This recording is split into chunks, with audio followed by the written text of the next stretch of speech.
Тројцата кандидати за идеен шеф на државата барат максимална поддршка од младите, но токму младите и економијата се најмалку застапени во нивните предизборни програми.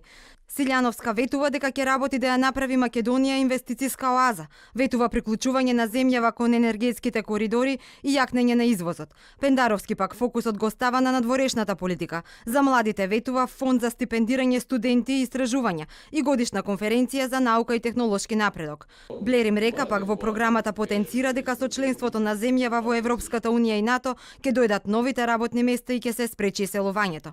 За политичките аналитичари пак, иако председателот нема некои големи ингеренции на тема економија и млади како владата, сепак треба и добро е да помогне. Наративот на кандидатите се префрли на политичкиот наратив на политичките партии кои ги поддржуваат и све се вртеше околу Преспанскиот договор. За жал не оставија простор, се надам дека наредните денови повеќе ќе зборат и за тоа. Сигурно дека може да ја олесни, да го олесни и да го заинтригира и странскиот инвестициски партнер да биде поприсатен во државата. Што се однесува кај младите, ингеренциите може би се мали, но подавање на пример како председател секако дека може да влијае позитивно и на подигањето на моралот кај младите и на останувањето поголемо на младите. А ако има интервенции во економијата, сигурно дека младите ќе бидат позаинтересирани да останат. Ми треба вашиот глас, е пораката од митинзите кои ја испраќаат тројцата кандидати за иден председател до младите.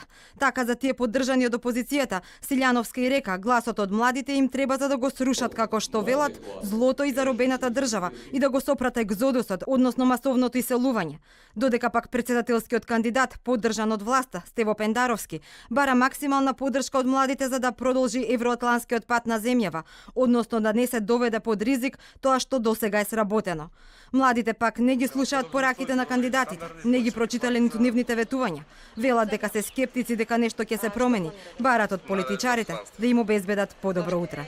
Дали ја гледаш иднината во земјава или надвор? Да работиме тука, а не само да чекуваме надвор дека нешто ќе ги понудат подобро. Во земјава. Во земјава. Во земјава. Во странство. Надежно странство.